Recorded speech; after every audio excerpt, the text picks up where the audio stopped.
Hi friends, in this series of ECG Basics, today I will talk about posterior myocardial infarction and changes in the ECG in posterior myocardial infarction. First is the disclaimer. Caring Doc's YouTube channel does not provide medical advice. Information available on this channel does not offer diagnosis or advice regarding the treatment. Information provided by this channel is for educational purpose only and it should not be used as an alternative to healthcare professionals' diagnosis or treatment of any person or animal. Please seek the help of medical expert for diagnosis, prevention, and treatment of medical illnesses. There is no endorsement for any brand or a company. What is the clinical significance of posterior MI? The posterior MI accompanies 15 to 20% of ST elevation MIs usually occurring in context of inferior or lateral infarction. Isolated posterior MI is less common and it is seen in 3 to 11% of the infarcts. Posterior extension of inferior or lateral infarct implies a much larger area of myocardial damage with an increased risk of left ventricular dysfunction and death.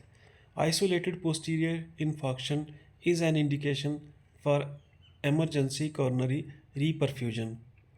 The lack of obvious ST elevation in this condition means that diagnosis is often missed. Be vigilant for the evidence of posterior MI in any patient with inferior or lateral ST elevation MI. So, the patients who presents with inferior or lateral ST elevation MI, we should always suspect posterior MI in these cases also. The ECG criteria, how do we spot the posterior infarction? As the posterior myocardium is not directly visualized by standardized 12 lead ECG, the reciprocal changes of ST elevation MI are sought in the anteroseptal leads, that is V1 to V3. So posterior MI is suggested by following changes in the V1 to V3. There may be horizontal ST depression, tall, broad R waves more than 30 milliseconds in V1 to V3, upright T waves, dominant R waves, that is R by S ratio more than 1 in V2. In patients presenting with ischemic symptoms, horizontal ST depression in the anteroseptal leads, that is V1 to V3, should raise the suspicion of posterior MI. So in this ECG, we can see typical appearance of the posterior infarction in V2. So it is confirmed by presence of ST elevation and Q waves in the posterior leads, that is V7 to V9. The anteroseptal leads, they are directed from the anterior precordium towards the internal surface of the posterior myocardium because posterior electrical activity is recorded from the anterior sides of the heart. The typical injury pattern of the ST elevation and Q waves become inverted. So ST elevation become ST depression and Q waves becomes R waves. Terminal T wave inversion become an upright T wave. The progressive development of pathological R wave in posterior infarction and the Q waves, that is Q wave equivalent, mirrors the development of Q waves in the anteroseptal ST elevation MI. So in this ECG, we can see the reciprocal relationship between the ECG changes seen in the ST elevation MI and those seen in the posterior infarction. The previous image depicted the posterior infarction in V2 has been inverted and see the ECG changes now resembles as ST elevation in V2. The posterior leads. The leads V7 to V9, they are placed on the posterior chest wall in the following position. The V7, this is the chest lead which is placed in the left posterior axial line in the same horizontal plane as V6.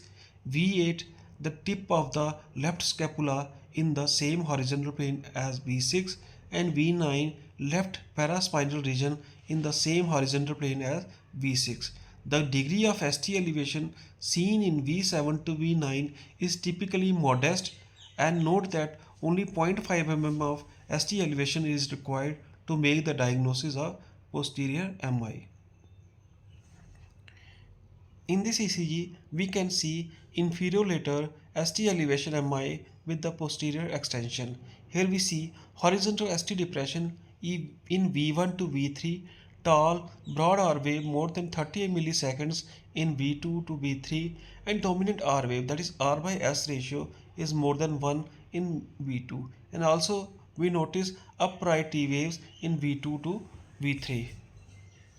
The same patients with the posterior leads recorded. Here we can see marked ST elevation in V7 to V9 with Q wave formation. This confirms the involvement of the posterior wall, making this an inferior lateral posterior ST elevation MI. It is a very big territory infarct.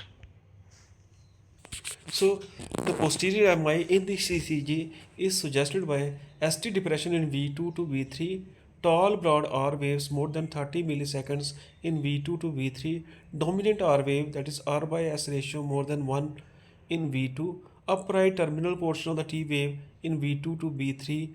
The ECG changes here extend out as far as V4, which may reflect superior medial misplacement of the V4 electrode from its usual position.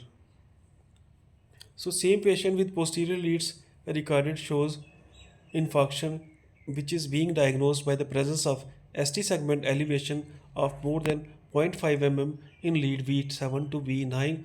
And note there is also some inferior ST elevation in leads 3 and AVF, but no Q wave formation, and suggests early inferior involvement. Here, the patient presented with chest pain, and in this ECG, the ST depression and upright T waves are seen in V2 to V3, which suggests the posterior MI, and there are no dominant R waves in V1 to V2, but it is possible that this ECG was taken early in the course of infarct prior to pathological R wave formation. There are also some features which are suggestive of early inferior infarction with hyperacute T waves in lead 2, 3 and AVF. This is the ECG of the same patient which is taken 30 minutes later, and here we can see now some ST elevation developing in V6. With the eye of the faith, there is perhaps some early ST elevation in the inferior leads, that is lead 3, which looks particularly abnormal. Same patient with posterior leads record. Here we can see posterior infarction, which is confirmed by the presence of ST elevation more than 0.5 mm in lead V7 to V9.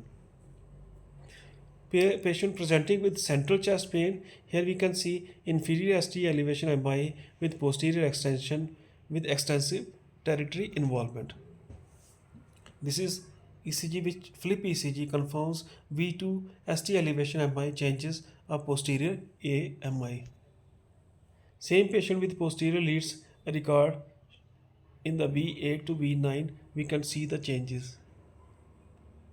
Mahatma Gandhi has said that the best way to find yourself is to lose yourself in the service of others. With this, I conclude my today's topic. Thank you. Thank you very much. Keep learning.